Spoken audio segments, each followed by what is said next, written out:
Johnson. I am the export business development specialist for our program called the Arizona MBDA Export Center.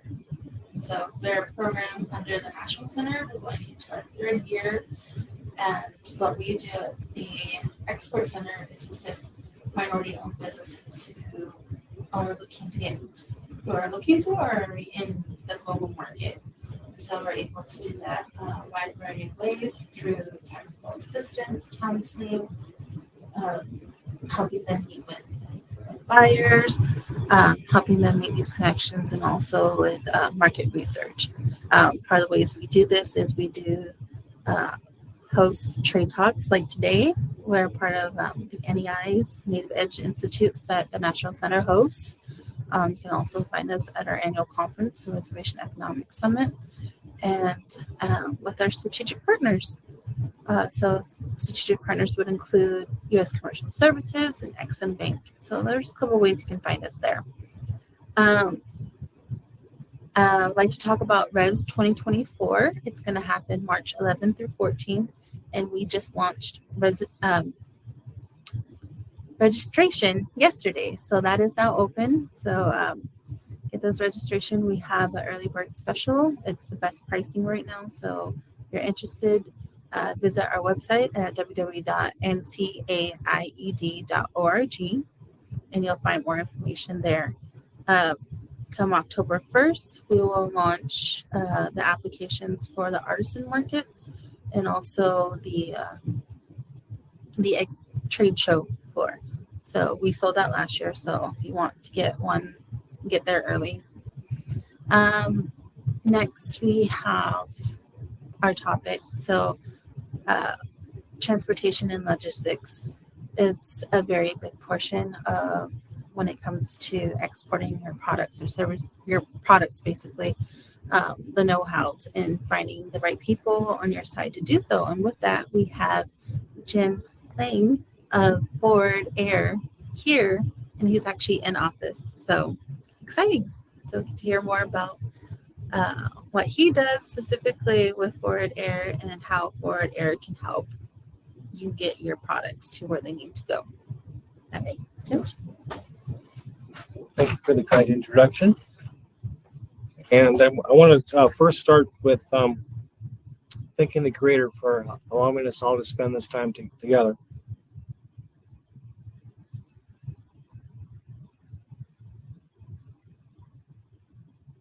My portion of the presentation is going to be a little bit informal because I can sit here and make a fancy speech, and I don't know that it would be all that effective as talking about the real kind of experiences, services, what I've witnessed and what I've participated in myself, but also fostering a lot of questions, follow-up questions that might be very unique to your own situations. So with Forward Air has been around in the trucking industry for about 41 years now, publicly traded, headquartered in Greenville, Tennessee. And it has offices, there's over 100 offices now nationwide, including Mexico and Canada.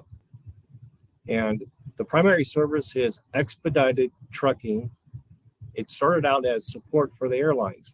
So the airlines can go to airport, but they couldn't get them, product to the door back and forth. So we go into supporting that.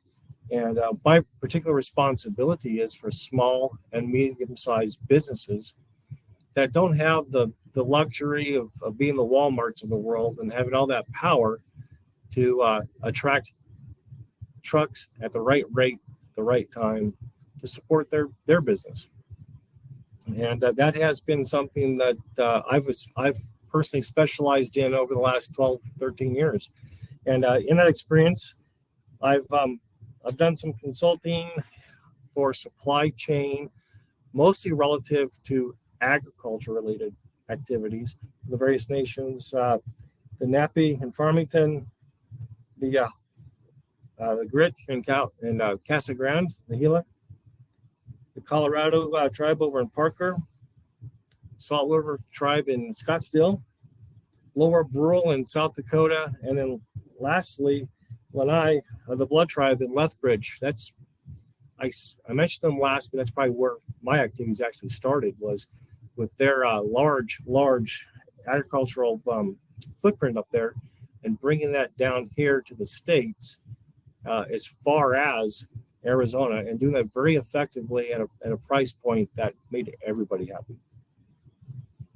Now, as I've been more exposed to the diversification of the various nations, getting away kind of from just casino revenue, I've noticed that the various tribes have had manufacturing, subcontracts, et cetera, and the surprise moment becomes, how do we get the product to and from? What's that costing us? And that is that's where I come in. And again, an expedited service with Forward Air is we pick up on time, we deliver on time, and we do it safely without damage. And Forward Air, in fact, has the best on-time performance in the LTL world, the less than truckload world, and also the fewest damage claims in the industry. So anybody can do it fast, anybody can do it cheap, but if it doesn't get there on time and it's broken, it doesn't matter. On the international footprint, Forward Air does have transportation into and out of Mexico and Canada into the U.S., but in October of this year, through acquisition, we're getting more and more involved in the formal freight forwarding portion of that, so we can actually do more international air, ocean, also customs clearance, outbound, inbound, imports and exports, and provide a full suite of service for our customers. You can come to us and say, we have this widget, this many pounds, this size of a pallet, it goes out every day, or 200 of them go out every day. I need to go from here to there. What's it take? And Forward Air will be able to do that for you at the right price, but again, very quickly and safely. You have any questions of me? Does Forward Air assist with any of the product preparation? On product preparations, which is really crating, packaging, and things like that, Forward Air does not do that formally. Only because that becomes then if there is some type of product damage, well, who did it where? Who participated where? We pick it up, we pick up a load that is palletized, shrink wrap, it's labeled, and pick it up, safely move it to destination. So on participating in the packaging portion, Forward Air does not get so much into that. With my almost 30 years of expertise, I know who to help regionally when that does come up. I know you talked about Forward Air doing sending products to Mexico and products to Canada. Can you explain each of those countries and how a small business can get their products to their endpoint there? Absolutely. Mexico could be a little bit tricky because there is a lot of different certificates and sign-offs, and very unique to destination, not just into the country itself. And what Forward can do is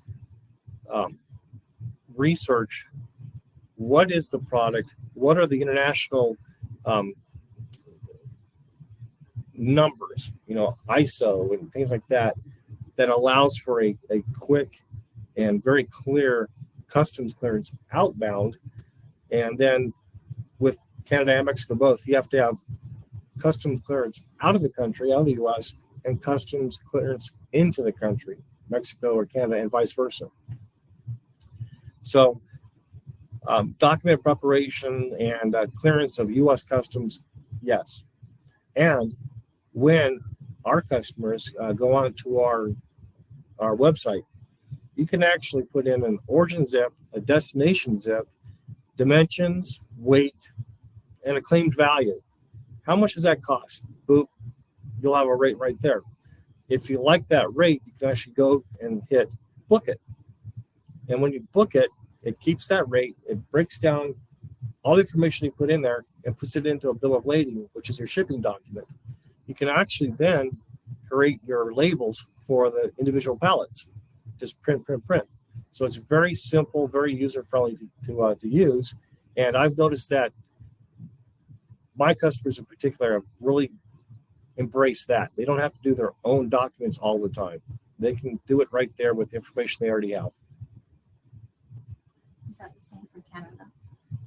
Canada, the same thing. You have to have clearance out of the United States, and then you have to have a broker on the Canadian side to clear into Canada. So there may be fees, tariffs, things like that, unique to the country and the product. But whenever you are, even if it's going to China, you have to have an export clearance from a U.S. broker, and then you have to have an import clearance from the destination country's brokerage as well. Do you guys get clients who not only want to export to Mexico and Canada, but to also say like a European country?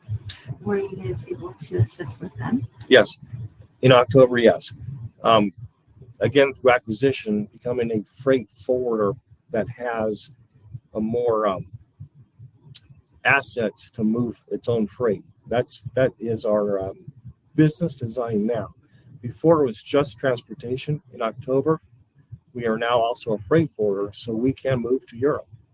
So it would be trucking from origin to a nearby gateway city, let's call it Atlanta. Then it goes from Atlanta to, let's say, London Heathrow, and then goes to the destination within England or Germany, wherever we're talking about. But that's the same type of models that we would arrange the booking. So the ground transportation and then the export booking, whether it's ocean or air, we would do that as well. Can you kind of explain what shipping documents are needed? Generally speaking, there's on a bill of lading itself, you have certificates of manufacturing, certificate of origin. It kind of depends on where you're actually going to, what's needed. But the basic is that bill of lading and your commercial documents, which outlines what's being shipped for how much, what are the weights, whether it's kilograms or pounds, and how much is the shipment worth? What was the transaction worth? And those are some of the mandatory things that have to be reported. Does Forward Air work with only certain industries? We shy away from booze and bullets, they say. So if it's fireworks, maybe. If it's nuclear fusion, something radiation, probably not so much. We also don't do any beer, wine, spirits, and mostly because that's one of our core values as an organization. But also, it speaks to the complexities of hazardous materials shipping. It becomes very, very expensive, and if there is anything that goes wrong, it becomes a nightmare for everybody involved. What about any refrigeration? Refrigerant product, fresh goods, we will shy away from that now with our own assets. We do have partner carriers that can provide refrigerated reefer vans, even refrigerated export containers that can go across the oceans. With our own assets, no, but we do have partner carriers that do that. Those are for perishable goods. Okay. Can you kind of give us an example of start to finish for a customer getting their product from, say, their warehouse to their end destination? How would it work for, say, going through Canada? Yeah. First, there would be an onboarding session with Forward Air, and that would be with all the principal parties involved in this. So the origin manufacturer, the owner of the goods, Forward Air as the transportation provider, and then also then the customs clearance customs broker who might be invited to this in Canada in this instance to the table, as well as the end user, the purchaser of the goods. A session like this to discuss the wants and needs and the expectations. That way you set expectations that everybody are happy to. They know that's what's going to happen each and every time. Where Ford offers the best, I think, service is as the manufacturer is trying to decide what is my price point, what do I sell my widget at? The oh-ho moment most of the time is engineering, manufacturing, management, we're going to sell it for X. Well, how much does it cost to get it there? Y. That means we didn't price it right. We didn't bake in the transportation cost into this widget, and now we're moving it at a loss. So what we offer is the ability to model out your sales and marketing activities as well within that supply chain. That way you can identify where you are exposed to loss, profits, etc.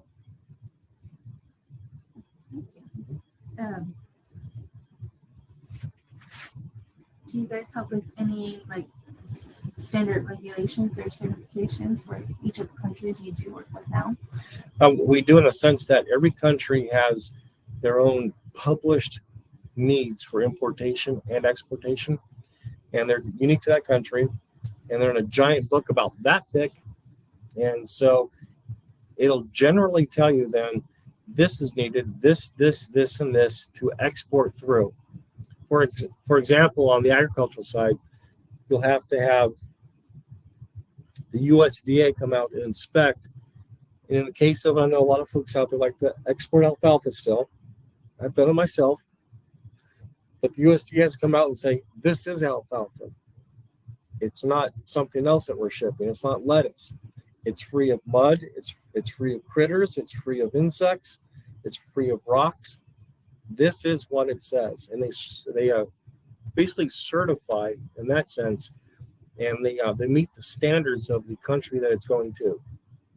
And it can be very country specific.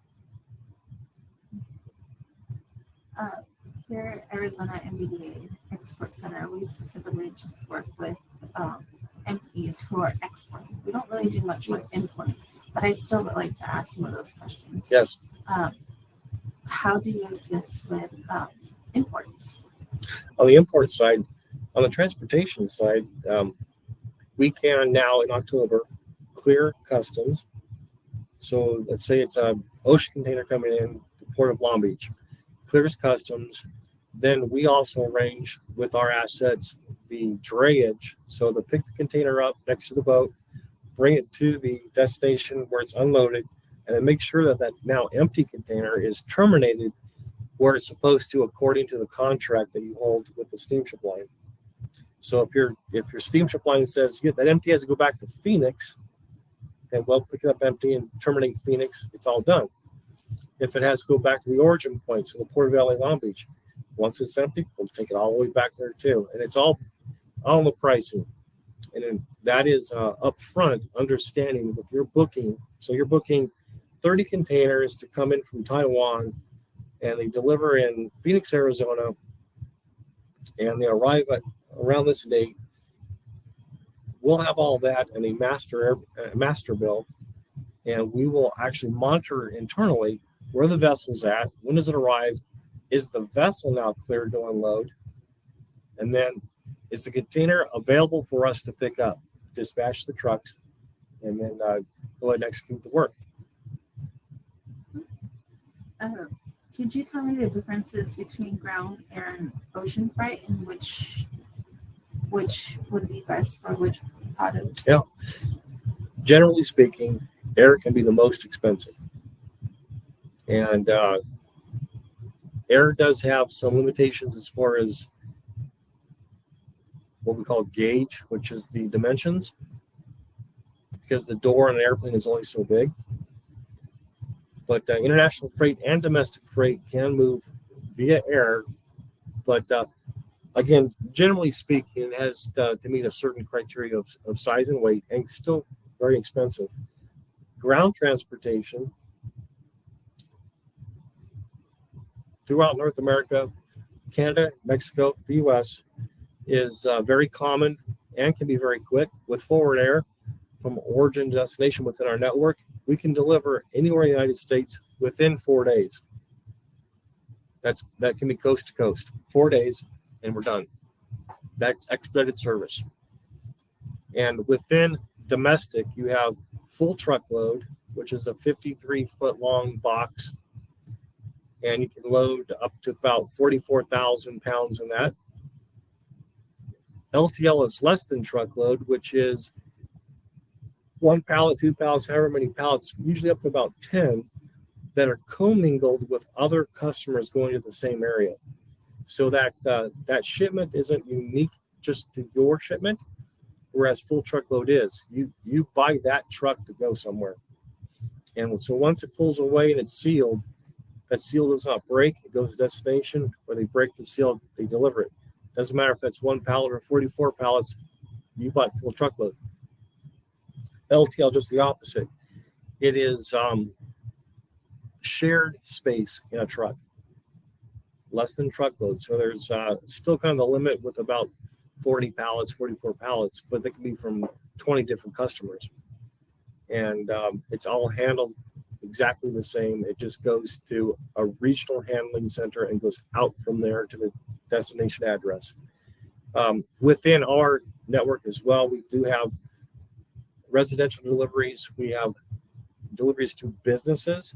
And we also have something that's called white glove. And that is, for instance, you have a product that is being sold. For an example, I've got a solar power like product that actually produces water here in Arizona. We can actually take that product, deliver it to the residents, but we can actually carry it to their garage or to their backyard or room of choice. This comes into play with furniture a lot of times. We unwrap it and take away the pallet and all the dunnage, all the garbage with us. Even further than that, in some products, we'll actually do the installation. Let's say it's a relationship with microwave ovens. We can actually take it, deliver it, hook it up, set the timer, and we're gone. Of course, there's all charges as you go through those premiums, but that speaks to the extent of which Forward Air can provide all kinds of service. So are your customers able to track their cargo Yes, and services? online, the customers can track on services, as well as if the owner of the product is booking their own loads, they can put in emergency contact you. So no matter what happens, if there is a relay, a delay, there's traffic, a storm, whatever it is, it'll send you an email and say, we're delayed, our new ETA is this. And so it reaches out in that way and lets you know there's a delay, there's some type of interruption in the transit.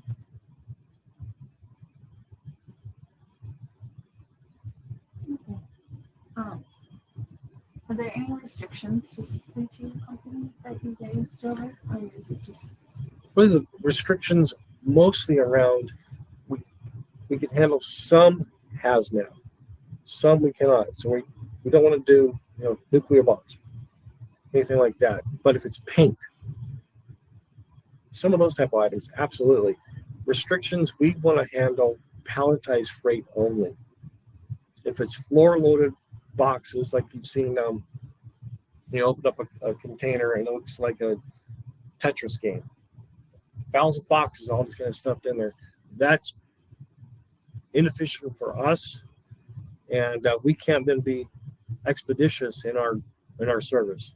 It slows everything down, and then it also becomes kind of a nightmare where, well, we said we'd ship 1,100 boxes, we think, and 1,099 showed up, and you have this back and forth kind of argument. So palletized shrink wrap freight that's clearly marked is really what we want to handle.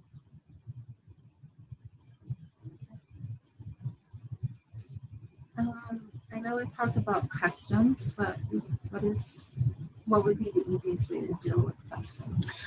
Customs, there are some large national type customs brokers, but if Forward Air was not going to act in that capacity in a move, we would recommend a customs broker in your local area or nearest the border crossing that's going to be used, who may be experts in that crossing. And like we talked about earlier, someplace like Sweetgrass, Montana, going into delivered to Lethbridge, they're very much the experts there. Now they may have a national brand, like I don't want to name, the freight forwarders and the customs brokers, but they may have offices there as well that are very much the experts of that exact clearing point or entrance point, because they can be unique. There's various lanes, there's various offices and warehouses and criteria to make to clear across the border physically, let alone the paperwork. Okay. Insurance. Should I buy it? Who can help with getting Good question. insurance? Good question. Insurance with Forward Air, we're at 50 cents per pound. And then beyond that, it really goes to, it breaks down to what's your declared value. So when you book an order with Forward Air, you want to also tell us what the declared value is. If it's $5,000 or $50,000, or is it $1 million? It all requires different handling. As you get into the high value freight, there are some that we will not handle because it's outside of our insurance coverage. Most truckers these days have $1 million coverage.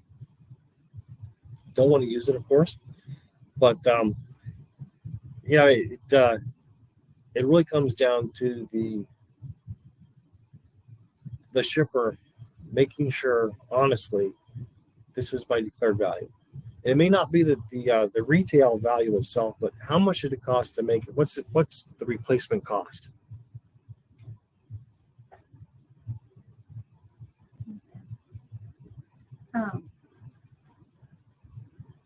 Kind of taking it back, I know we talked about the types of documents needed for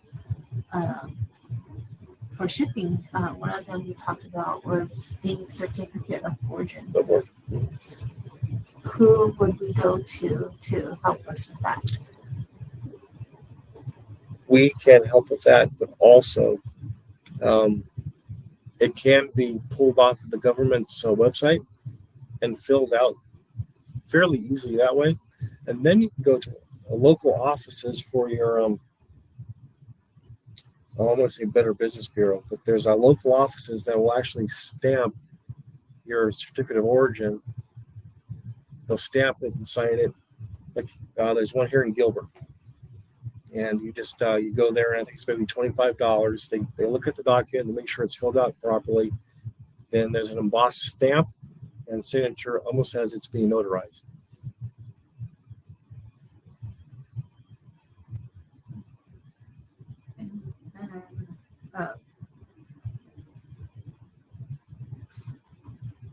What about tariffs? Can you give us Tariffs is where we get into rocket science. Tariffs, the duties and taxes, tariffs, all really depend on what is the product and where's it going to. What's the origin? And we can really get into rocket science with goods that are produced in Mexico, crossed on a temporary bond through the United States until it gets to Canada, where it actually is delivered and cleared customs there. That's a hard one to answer because it's so unique to the product itself, the origin and destination. But there's no guesswork in there. It's all filed online with the federal governments. You're going to know exactly what it's going to be once you're ready to ship. It can be defined then and spelled out in your paperwork. There are some exempt items. Again, some ag items are exempt from any taxes and tariffs. So, for example, you can go back to alfalfa, some of the grasses, timothy coming down from Canada. no tax, no tariff, nothing. Okay. Okay, so we went through tariffs, we went through customs. A lot of the things into my research came up with export trade certificate of review. Mm. Do you guys do anything with? Export certificates. Yes. We can now going into October. We can produce those with you. Again, it's one of those full service markups. If you want. It comes at a premium, and if you want full service Forward Air October, we can produce those documents. That's pretty much one of the questions that I had. Was there anything you feel that we didn't cover that you think our audience should know about when it comes to transportation and logistics? Well, I think with transportation logistics, it's really everybody all parties have to sit down and be very open about what the expectations and needs are. There shouldn't be any surprises. Transportation is not perfect. There are going to be surprises at times, but if before getting kind of sorted too much into it, you want to be able to go and maybe do a tabletop exercise. Okay, Forward Air, we're doing chip boards. We're doing microchips, and they have to go from our plant to this city, and they have to be there Thursday because they have to fly out on Friday. And what do you need Forward Air? Well, how do you package this? There has to be open dialogue back and forth that sets the expectations. That right up front also sets the pricing. We would want to have a relationship where there's no surprises after the fact. Well, we thought this would be $1,000 and we got a bill for $2,000. Why? Then you got to start all over again. So a tabletop exercise a lot of times is the best way to go. Do a notional exercise. This is what we're going to do. This is what we want to do. Are we going down the right path together? And Forward Air, from the CEO down, really preaches to us that we're your partner, because our success is your success and your success is our success. And the better we do it together, the more you're going to sell, which means the more we're going to truck. And that's our money-making proposition is we're going to truck and we're making money, making the drivers happy, because when trucks' tires are rolling, everybody's happy. You know, and as far as advice goes, I think in the larger sense, we've got this reshoring going on. A lot of businesses looking to move back to the U.S., if not Mexico first. I've been a strong believer that he who has the land and the water wins. And so take advantage of that. Be strong with that. And understand that there's a network outside the community, like a Forward Air, that will help you get your product to destination.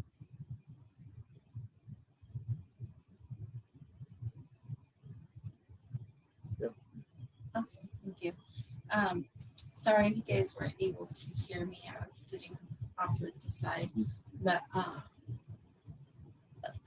all of this will be recorded, and if I need to, I can go through and rewrite the questions that I asked on a separate sheet and send that out to our viewers, if that would be easy, since it was kind of hard of hearing me being away from the microphone.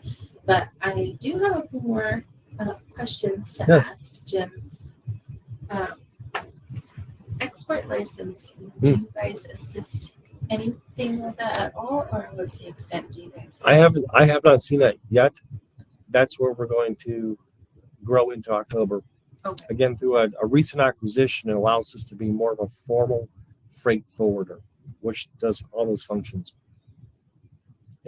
So what a freight forwarder does in this relationship combined is they are the ones who are kind of the shipment experts as far as documentation goes, where Forward in the relationship is the experts on the ground, we're gonna pick it up, move it, and we operate like an airline that way. So this new acquisition it's very complementary. It allows us to not be off in a arm's length from the documentation process. It allows us to participate in that to where it goes more smoothly. Okay. We got a question that asks, have you ever leveraged Exim financing for your business? We have not, no. Okay, but have you guys worked with companies who have utilized Exim? Yes, I know that for a fact. Yes, it's on the export side, especially. It's been more so than not. It's on the finance side. We actually have, and I have in particular, have had to be involved down to the letter of credit level to make sure that we're performing up to the standards of the letter of credit. We're seeing this back into Exim Bank. Awesome. Well, thank you for that question. Just kind of a brief overview. Exim is one of our strategic partners that we utilize. They stand for Export Import Bank of the U.S., but they just deal directly with exporting, and they deal a lot with the insurance portion. So right. We kind of talked about that briefly in this.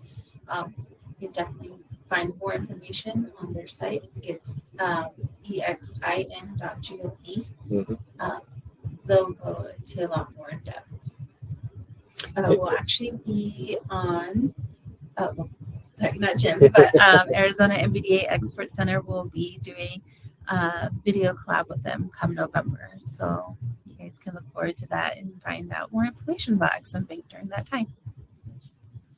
And I welcome any question anytime. Okay, yeah.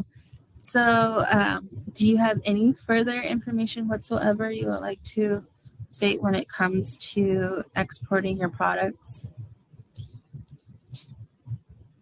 The export side, that has traditionally been one of the lower volumes for the U.S. We've always been out of balance with China, for example. And the focus on the nation's economy has been on more export because we want to be a manufacturer again. And where the power leverage becomes is that we'll talk about ocean in particular, a lot of vessels come in this way with imports. Almost every container that comes in with Nikes, whatever it is, goes back empty by the millions a year. What does that mean for pricing on your exports? You get it cheap. And you have to leverage that. For example, a container for furniture going from Vietnam to Phoenix during the pandemic had gone to about $30,000. Put your product in that container and send it back to Vietnam, $900. $900 because of the balance. So on the export side, take advantage of that, and where you protect yourself is with a good partner like Forward Air is documentation and documentation, but then being kind of a known exporter as well, because that's what then the U.S. government looks at. Border Patrol, Customs Border Patrol, they look at, are they regular? Is this a one-time shipment? Oh boy, we got to pull this one over, open it up, and look at every single widget. But as you build volume and repeat that, it becomes a lot more easier. And then internally, the paperwork becomes easier too.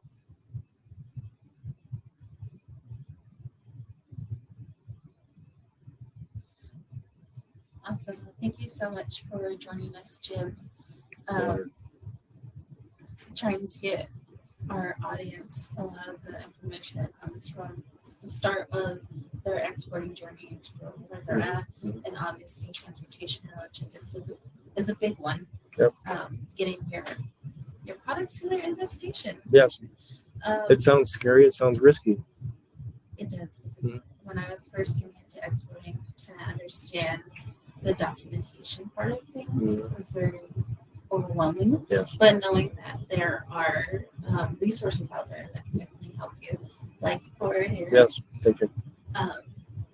But to kind of tie this all in, I like to say that as a business owner, you have to do your own due diligence as well. Yeah. It's great that you have these resources and these organizations, companies that are able to help, but you need to do your own due diligence as well to kind of make this successful. Right. Kind of with that, we were kind of short on this webinar, but it was very jam-packed with a lot of information, and I thank you so much for joining us. Just kind of some things to go over. Thank you guys for joining us today to learn about transportation and logistics. You can find us, our next Trade Talks webinar will be October 11th, and that will be with William Fanjoy of USED, and he's going to go over Prosper Africa. That will be October 11th at 11 a.m. Pacific Standard, if I didn't say that already. Following that, we'll also be at 2NEI's Native Edge Institutes. The first one will be the week of October 5th. That is going to be in South Sioux City, Nebraska. And then we'll be at Salt Lake City on October 19th, I believe. If I did it, you can find more information on National Center's website. So www.ncaied.org. And then if you didn't hear my announcement in the beginning, I just want to let you know that RES 2024 is on their way. Registration opened yesterday, and so it's at our lowest rate right now. So if you're wanting to attend RES, now would be a great time to register. Also, because spaces in hotel spaces fill up very quickly. October 1st would be the launch of the artisan market application. So if that's something you're interested in, look forward for that application during that time. Get your exhibit booth application in, because those sold out really fast last year. So we just want to make sure everyone who wants to be a part of the trade show area get that in as soon as can. But yeah, thank you again so much for joining us, and I will get this link out to this video link out to you, and I'll try to input the questions that I asked Jim, so that way you guys were able to hear it and have it written down. Okay, well, thank you guys. Also, I will have Jim's information, so his email and direct line listed within the email, that follow-up email as well. Thank you. Thank you.